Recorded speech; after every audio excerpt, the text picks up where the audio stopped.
bahwa perubahan atau perbaikan permohonan-permohonan yang terakhir dilakukan setelah pemberian kesempatan kepada pemohon untuk menyampaikan pokok-pokok permohonannya.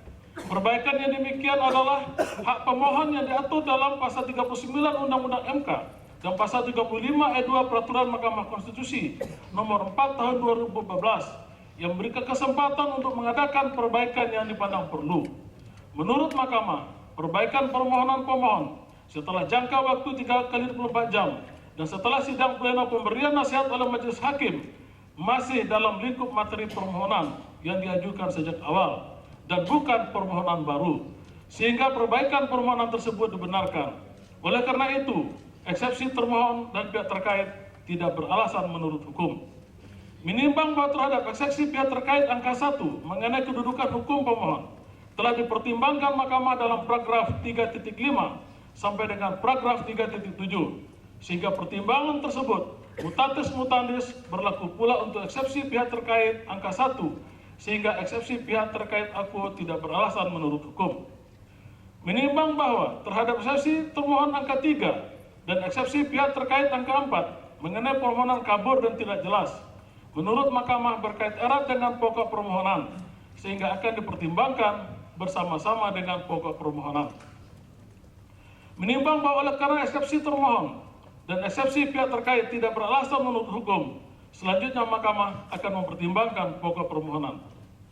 Dalam pokok permohonan, menimbang bahwa pemohon pada pokoknya memohon kepada Mahkamah untuk membatalkan keputusan termohon nomor 535 KPTS KPU tahun 2014 tentang penetapan rekapitulasi hasil penghitungan perolehan suara dan hasil pemilihan umum presiden dan wakil presiden tahun 2014 tanggal 22 Juli 2014 dan keputusan Komisi Kepemilihan Umum nomor 536 KPTS KPU tahun 2014 tentang penetapan pasangan calon presiden dan wakil presiden terpilih dalam pemilihan umum presiden dan wakil presiden tertanggal 22 Juli 2014 dan menetapkan perolehan pemohon 67.139.153 suara dan pihak terkait 66.435.124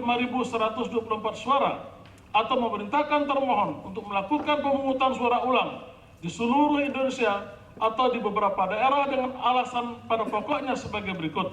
Selengkapnya termuat pada bagian duduk perkara. 1.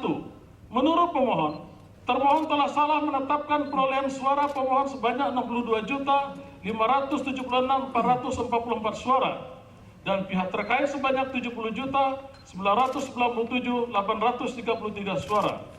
Padahal yang benar perolehan suara pemohon adalah 67.139.153 suara dan pihak terkait adalah 66.435.124 suara. Karena menurut pemohon, perolehan suara yang ditetapkan oleh termohon dilakukan dengan cara-cara yang tidak benar dan melawan hukum. 2. Termohon telah melakukan perencanaan kecurangan secara terstruktur, sistematis, dan masif, yaitu dengan cara mengabaikan DP4, data penduduk pemilih potensial pemilu, sebagai sumber penyusunan DPS, daftar pemilih sementara, dan DPT, daftar pemilih tetap, menambahkan jumlah DPT dan memodifikasi daftar pemilih, modifikasi logistik pemilu, dan celah keamanan elektronik yang berdampak sistemik dalam sistem IT termohon sesuai dengan prosedur keamanan internasional yang menyebabkan terjadinya kecurangan. 3. Ada mobilisasi pemilih melalui daftar pemilih tambahan DPTB dan daftar pemilih khusus tambahan DPKTB hampir di seluruh daerah pemilihan se-Indonesia dengan 4 cara, yaitu A. Jumlah seluruh pengguna hak pilih tidak sama dengan jumlah surat suara yang digunakan dan jumlah surat-suara sah dan tidak sah. B. Jumlah suara-suara yang digunakan tidak sama dengan jumlah suara sah dan tidak sah. C. Pengguna hak pilih dalam DPTB, pemilih dari TPS lain lebih besar dari data pemilih terdaftar dalam daftar pemilih tambahan. D. Pengguna hak pilih dalam daftar pemilih khusus tambahan, pengguna KTP atau identitas lain atau paspor lebih besar dari daftar pemilih khusus tambahan. penggunaan KTP atau identitas lain atau paspor. 4. Ada penekanan oleh pejabat penguasa daerah dari 2 gubernur, yaitu Gubernur Provinsi Jawa Tengah dan Gubernur Provinsi Kalimantan Tengah. 5. Ada rekayasa pihak penyelenggara, yaitu dengan sengaja menggunakan tinta yang mudah dihapus, sehingga terjadi mobilisasi masyarakat untuk dapat melakukan pencoblosan lebih dari 1 kali. 6. Telah terjadi politik uang yang bertujuan untuk memenangkan pasangan calon presiden dan calon wakil presiden nomor urut 2 yang terjadi di 4 provinsi, yaitu Jawa Timur, Jawa Tengah, Lampung, dan Sumatera Selatan. 7. Termohon melakukan hal yang nyata, merusak bukti-bukti yang ada dalam kotak suara secara merata di seluruh Indonesia. Karena pada tanggal 25 Juli 2014, termohon telah mengeluarkan surat edaran nomor 1446 KPU yang ditujukan kepada Ketua KPU Provinsi KIP Aceh dan Ketua KPU atau KIP Kabupaten Kota di seluruh Indonesia yang isinya memerintahkan pembukaan kotak suara semua TPS di seluruh Indonesia untuk diambil formulir A5 PPWP dan model C7 PPWP. Menimbang bahwa sebelum Mahkamah mempertimbangkan lebih lanjut pokok permohonan, terlebih dahulu menyampaikan hal-hal sebagai berikut. Bahwa pasal 1 ayat 2 Undang-Undang Dasar 1945 menyatakan kedaulatan berada di tangan rakyat dan dilaksanakan menurut Undang-Undang Dasar. Dan ayat 3 menyatakan negara Indonesia adalah negara hukum. Kedua ketentuan tersebut menegaskan bahwa terdapat prinsip mendasar yang dianut dalam penyelenggaraan pemerintahan negara Republik Indonesia, yaitu prinsip kedaulatan yang berada di tangan rakyat, dan kedaulatan rakyat tersebut harus dilaksanakan berdasarkan ketentuan konstitusi serta prinsip negara hukum. Artinya, kedaulatan rakyat dibatasi dan harus sesuai dengan norma konstitusi dan prinsip negara hukum. Kedaulatan rakyat bermakna bahwa negara harus dijalankan dan dikendalikan berdasarkan kehendak rakyat sebagai pemegang kekuasaan tertinggi berdasarkan konstitusi. Penyelenggaraan pemerintahan negara dengan segala bentuk kebijakannya tunduk pada kehendak dan kemauan rakyat yang berdaulat. Penyelenggaraan pemerintahan negara yang berdasarkan kehendak rakyat inilah yang disebut pemerintahan demokrasi, yaitu pemerintahan dari rakyat, oleh rakyat, dan untuk rakyat. Demokrasi meniscayakan kebebasan setiap orang untuk ikut menentukan jalannya pemerintahan negara. Karena dengan kebebasan itulah hak politik setiap rakyat dapat dilaksanakan dengan baik dan benar. Hak dan kebebasan tersebut mencakup antara lain kebebasan untuk memilih dan dipilih sebagai pemimpin dan wakil rakyat yang akan menjalankan kekuasaan pemerintahan negara, serta kebebasan untuk berpartisipasi dalam pemerintahan, termasuk mengawasi jalannya pemerintahan negara. Oleh karena itu, hak memilih dan dipilih, hak mengeluarkan pendapat adalah merupakan sebagian hak konstitusional setiap warga negara dalam pemerintahan demokrasi.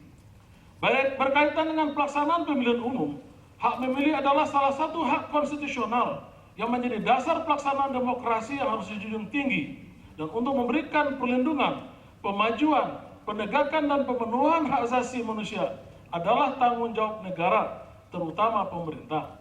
Pemilihan umum adalah salah satu bentuk pelaksanaan demokrasi, yaitu demokrasi untuk menentukan pemimpin atau perwakilan yang akan menjalankan kekuasaan negara.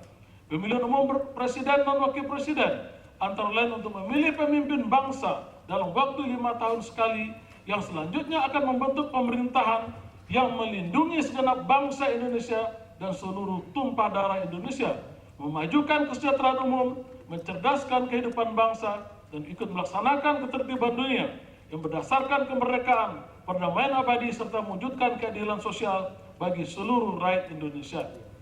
Berdasarkan Undang-Undang Dasar 1945, kebebasan dalam demokrasi tidaklah mutlak, karena kebebasan harus dilaksanakan menurut norma dan ketentuan konstitusi, serta berdasarkan prinsip negara hukum.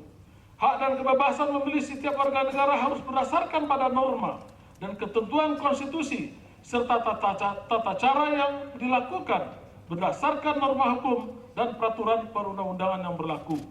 Disinilah prinsip konstitusi dan prinsip negara hukum harus dijalankan. Pelaksanaan hak memilih sebagai hak asasi dan kebebasan dalam demokrasi melalui pemilihan umum harus dilaksanakan berdasarkan norma dan tata cara yang ditentukan dalam peraturan perundang-undangan. Dengan demikian, kedua prinsip tersebut, yaitu prinsip kebebasan dan demokrasi, serta prinsip negara hukum harus dilaksanakan secara seiring dan sejalan, sehingga walaupun dengan alasan untuk melindungi hak dan kebebasan memilih, negara dalam ini penyelenggara pemilihan umum tidak boleh memberikan hak pilih itu dengan semena-mena, melanggar prosedur dan tata cara sesuai dengan peraturan perundang-undangan yang berlaku.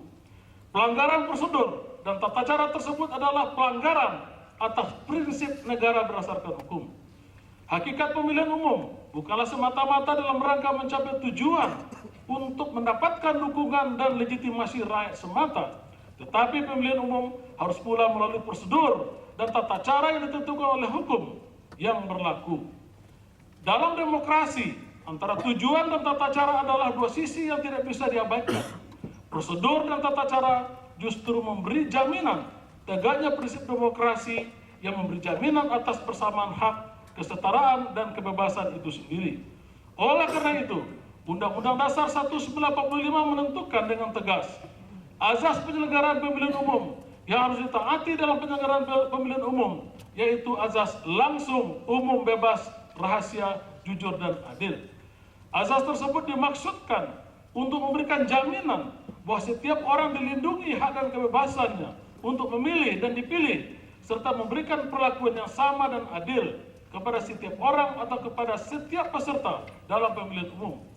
Untuk menjamin penyelenggaraan pemilihan umum dengan memenuhi azas-azas tersebut, konstitusi mengamanatkan untuk membentuk satu komisi pemilihan umum yang bersifat nasional, tetap, dan mandiri. Dalam rangka mengawal dan menegakkan negara demokrasi yang berdasarkan konstitusi dan prinsip negara hukum tersebut, Undang-Undang Dasar 1945 membentuk lembaga peradilan konstitusi, yaitu Mahkamah Konstitusi, yang dalam kaitannya dengan pemilihan umum berwenang untuk memutus perselisihan hasil pemilihan umum. Vide pasal 24C Undang-Undang Dasar 1945.